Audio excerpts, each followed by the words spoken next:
Hello, everyone, and welcome to this week's edition of T-360. I'm your host, Austin Speaker, and along with me, I have Cordell Cummings and Shane Gamet. Now, in the NFL, there have been a lot of stories so far, but perhaps none other than the Miami Dolphins winning 6 games in a row. Now, Shane, what are your thoughts on that? I think that their season has gotten a lot better now that their offensive line has come back with the addition of Pouncey and Albert getting healthy, allowing Tannehill to feel protected in the pocket, have the run game become a major part of their offensive playbook, and them just be able to tear up defenses.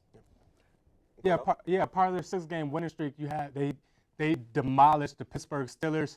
Jay, the emergence of Jay, 2 straight 200-yard games, come back with a third 100-yard game. He's tailed off a little towards the end, but the Dolphins and their 6-game winning streak is definitely something to look out in the AFC East particularly. And I think they can be a competitor in the AFC East. Yeah, with the AFC East shaping out the way it is, with New England Patriots obviously leading that division, and the Dolphins and the Bills are right there neck and neck, the Dolphins being a game better than the Bills for second place. Jay, to touch on that real quick, 2 straight 200-yard games for those of you keeping track at home. The only other people to do that are Ricky Williams with the Dolphins, O.J. Simpson twice, and Eric Dickerson, who, if you're putting Jay in that kind of company, that's very impressive for that Dolphins offense. And their defense is actually stepping up. You know, Cameron Wake is, I believe, top 15 in the league with 8 sacks so far. You need to have Ndamukong Suh. He's getting better. The corners are also getting better. Created 9 turnovers. So you have one fumble during this winning streak. So it's not only Tannehill, it's their defense who's also picking up the slack, creating turnovers. And when you add in creating turnovers and not giving the ball over, you're a lot more effective as a team. And ultimately, that's the reason they're winning. One player that I particularly like that we acquired this offseason, he was a former Buffalo Bill, Kiko Alonso. He got the game-winning interception from Phillip Rivers in the San Diego game, and I really like how he is playing. In the last game, he had 4 tackles and 8 assists and an interception. That is fantastic. In that Chargers game, they ended up having 4 picks. That's ridiculous. 4 picks off of Phillip Rivers, one of the best quarterbacks in the league. Can't beat that. Mm-hmm.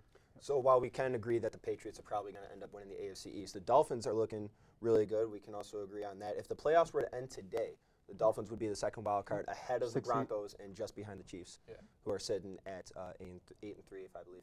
Now, speaking of the playoff picture, we're going to go into teams who are still in the hunt.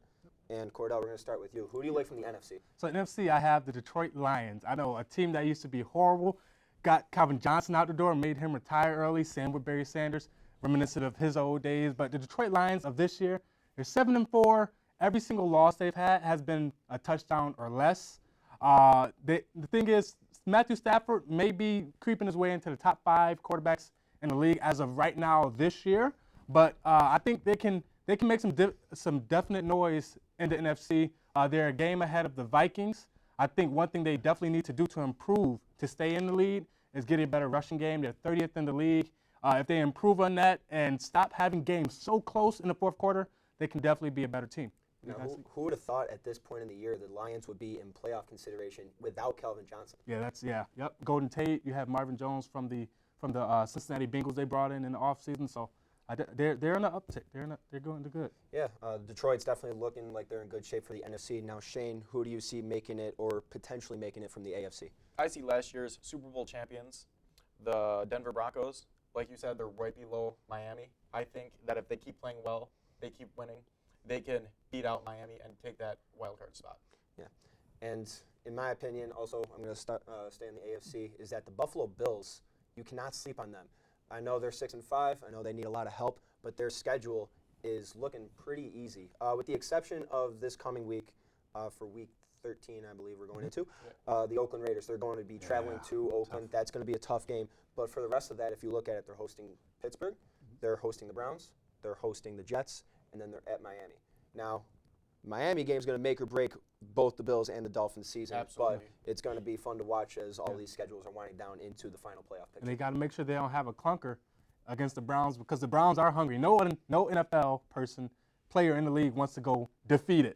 I mean, only the Lions have done it. It's the reason only one team in the history of this league have done it. So they got to make sure they actually show up and play their best in that game. I also think that the Bills getting Sammy Watkins back helps their offense immensely. Yeah, he had a good outing last game too, coming off injury. There's such a run-heavy offense with Tyrod and McCoy back there. Best running back, or one of the best running backs in the league, and the best running quarterback in the league. Number 1 rushing offense in the league. And now if you can open up their pass game, which can even further open up their run game, similar to what we've seen with Tannehill with the effect of Jay, the Bills could also sneak in there as well. Now, enough of who might make it. Enough of who's just, from the outside looking in. Who is going to run away? Who are the top 3 teams that you can definitely see being in the Super Bowl 51? So the top 3 teams is obviously you have the Dallas Cowboys. I think that's unanimous amongst all of us. Absolutely. Yeah. So if you won't mind what do you think of the Cowboys so far this year? At the first game, I thought they looked impressive. They didn't get the win, but every game after that they have won, especially with Ezekiel Elliott and Dak Prescott playing fantastic. I think that if they keep playing the way they are, they're going to make it to the Super Bowl and potentially win. Yeah, I'll definitely piggyback off that. They probably have one, if not the best O-line in the NFL, which is surprising because the Cleveland Browns actually have one of the best O-lines in the NFL, but they suck. Not like the Cowboys, though. Not like the Cowboys. The Cowboys O-line is ridiculous. You see what they did when they had a healthy Tony Romo, went to the Super Bowl. So now you got Dak. He's actually healthy, a younger team, better defense. I think you're right on. So number 2, I think unanimous, Oakland Raiders. What do you think? The Raiders are looking fantastic. Derek Carr is putting up MVP-like numbers. He's just doing really incredible. Now, it helps that your W's 1 and 2 are Amari Cooper out of Alabama and Michael Crabtree, who is a veteran presence helping out Cooper and also coming up with some big-time catches. And he's got a number of weapons. Latavius Murray is also available in the passing game as well as the run game. And Seth Roberts, no one really heard of him until this year, and he's catching touchdowns left and right. Derek Carr is putting up great numbers. The Raiders are scoring well over 30 a game, and it's just really tough for opposing offenses to keep up with them, especially with their defense. Khalil Mack is really stepping up this year out of the University of Buffalo. He's just putting up great numbers, right up there with Kiko when he first showed up to the league. When you're looking at other linebackers, Khalil Mack often gets compared to Von Miller, and you can definitely see why with how great his pass rush is and how great his coverage is when he drops back. So the Raiders, really, there's no signs of slowing down. So I think they're very much in it when you talk about them competing with another team from the AFC who also we can agree is the 3rd best team. Yeah, and that's the New England Patriots. Ever since they got Brady back from his suspension, they've been on fire. In the last couple of weeks, they've been teetering a little bit with the Jets and the Seahawks. But eventually, you got a tough home loss, which they rarely do against the Seahawks. Goal line stand. You got to respect the Seattle Seahawks. But then you go to the Jets. The Jets always played them tough. A touchdown or less in the last, I believe, 6 meetings. So Brady's been a little banged up, but everything, as we said before, everything's been depending on Gronk's health. If Gronk is healthy, the team is a Super Bowl contender, if not the Super Bowl favorite. Now their defense has to step up. There's no way around it. Can't be giving up 2 touchdowns to Brandon Marshall and a touchdown to Quincy Enunwa. You can't win in this league, especially with the potential matchup of the Oakland Raiders as our number 2 team and the Patriots. Derek Carr will tear them up without a doubt. Yeah, and that's maybe a personal bias on my part, but I definitely want to. I really want to see a team like the Oakland Raiders. They're never in it, and now they have a shot to make it to the AFC Championship game, and now the Super Bowl.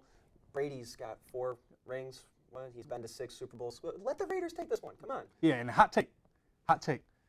Khalil Mack is the best defensive player in the league, over Von Miller, over ailing J.J. Watt, who's not even in the playing right now. Most versatile. He has the sack numbers that Von Miller has. He's more versatile. He can stand up and go be in coverage. He has a picks. You seen with the pick 6 last game against Cam Newton. He's a very best player. He's a very versatile player. I'll give you that. But Shane, what do you think? Best defensive player? That's a pretty strong statement. I mean, with the way he's playing right now, you can make that argument. I'd like to see how he continues to play, to see if he does drop off, or to see if he does continue to play like an elite player. Yeah, well, there's definitely more from that to come, and he's really showing up. The Raiders are very much showing up. The Patriots, so that's going to wrap it up for the top 3. To recap, we got the Cowboys. We can agree on that. Yep. The Raiders, they are ahead of New England, and then the Patriots. So the only team I can see beating the Patriots. Yeah, and then to go on to MVP numbers, like we were talking about Derek Carr for a little bit, who do you guys have for the MVP race? Who right now and playing for the rest of the year, who can really make a difference for their team going into the playoffs and ultimately win the MVP. We'll start with Cordell. Who do you have? Yeah, I have Derek Carr. We just touched Okay. on him a little bit. Over 3,000 yards, 22 touchdowns. To me, the MVP, the most valuable player, without Carr, that team will be the Cleveland Browns. They will not have any wins. The GM of the Oakland Raiders have surrounded him with talent, have a good defense, but with Carr, he's the glue. He is their whole team. Without Carr, you're probably looking at a winless team. He spreads the ball around. He reminds me of a young Aaron Rodgers, maybe a little bit of Brett Favre, a little bit more actually. Don't throw as many picks, but his development is crucial to the Raiders, and I think he is MVP so far in the season. And that's also not to be mistaken with the fact that he can also run. He's very mobile in the pocket, outside the pocket, and when you can have Cooper and Crabtree stretch it down the field and a quarterback moving outside the pocket, that definitely helps. Yep. So, Shane, who do you have as an MVP candidate? Mine is actually a rookie. It is Ezekiel Elliott. With the way he's running, he already has over 1,300 yards. That is very impressive, and I think he could win the MVP award this year. When you said rookie, that scared me for a little bit because I thought for a fact you were going to say Dak Prescott. But I'm kind of glad. I'm kind of glad you went with Zeke because with him back there, they have no offense. With him back there, I mean, Dak's a good quarterback. He's playing really well, but I just don't think that without Zeke, they're nothing. But I think with the Cowboys, the MVP, they should have 5 MVPs. It's that O-line. I think I can run behind that O-line and get at least 1,500 yards. Sign me, Jerry Jones. I need you. But yeah, that O-line I think provides them the opportunity, gives them the opportunity to at least get 8 wins on the season alone. If you have a formidable quarterback back there, add in another 3 wins. But you definitely can say Dak and Zeke. I understand your perspective, but that O-line I think it devalues their game a little because their O-line is ridiculous. Yeah. And we talk a lot, obviously, Zeke and Dak. Talk about Derek Carr. Someone we didn't talk about is Matt Ryan, Tom Brady. Yeah. There's the question Bunch with of him quarterbacks. missing. There's a question with Tom Brady missing 4 games. Could he win it? Speaking of suspensions, my MVP candidate now, you guys might laugh at me, but bear with me. Bear with me on this one. He's missed the first 3 games, and now the Steelers are definitely looking really strong right now. I think Le'Veon Bell could be an MVP candidate. I just don't see them being anything really without Le'Veon Bell. Now, I know Antonio Brown and Big Ben Roethlisberger, people love to talk about them, but their offense with the way that Lev Bell blocks, the way that he runs, the way that he's also in the passing game, he's basically their wide receiver 2 right now behind Brown. He can do everything. He can do a little bit of everything. No one talks about his blocking. Coming out of Michigan State, they had him lose weight to be a more elusive runner, but he still maintained that strength to block, help stand right back there with Ben and help him in the passing game, and also run his routes really well as a receiver, and also just open up the field and stretch the field as a runner, which in turn helps Antonio Brown and Sammy Coates and obviously Big Ben Roethlisberger really explode their offense. I think if the Steelers make the playoffs, Le'Veon Bell could make a case. So you take Bell over Bryant? You mean Martavius Bryant? No, excuse me, Brown. You take Brown. Bell over Brown? Yes. Man. Yes, for people who are that meaningful to that offense, I do, because Brown he's the best wide receiver in the game, and agreed. Le'Veon Bell is the best running back in the game. You can make a case for Zeke. I understand that, but I think Lev Bell does a little bit of everything better, and he's been in the league Most longer. valuable running back, definitely in the league. Yep. Yeah. So I don't know, Shane. What do you think? I think that you are absolutely correct. He can do everything on that offense. He can block, he can run, and he can catch the football. But does he have the numbers that Zeke has? Maybe not the yards and the quantity, but he's just more valuable to that team than the Cowboys are, or than the Cowboys rely on Zeke. That's what I'm trying to say. Now, before we end this show, this is going to be the final thing right now. We're going to decide it, well, debate it maybe. Super Bowl predictions. Now, I'll be darned if I'm sitting here saying that there's going to be a Cowboys-Patriots Super Bowl. I would dread that. I would dread that. I wouldn't know what to do with myself. So, like I said earlier, I would love for it to be the Raiders. Love for it. The Cowboys, they've been longing for a Super Bowl. Good for them. But maybe a team like the Lions do sneak in there, or maybe you do see another Aaron Rodgers run and really run it with the Packers. You just don't know. But I would definitely like to see the Raiders make a push for it. Yeah, I have. If the Patriots don't get home field advantage, I got the Patriots-Seahawks rematch. If not, I got Raiders-Seahawks. Either way, Seahawks going in NFC. So you got the Seahawks coming out of there. Yeah, playing really Seahawks. strong. Yep. I don't trust the Cowboys yet. Just yet. No, Okay. not yet. I'm thinking another rematch between the Giants and the Patriots. Because it seems like every time Eli Manning gets to the playoffs, he kills it. And that's why I believe we're going to see another rematch and another Patriots loss. Okay. Ooh. Really Lost. strong words. Lost. All right, so that's going to wrap it up for this week's edition of T360. So until next time, I'm Austin Speaker along with Cordell Cummings and Shane Gamet. Thanks for tuning in.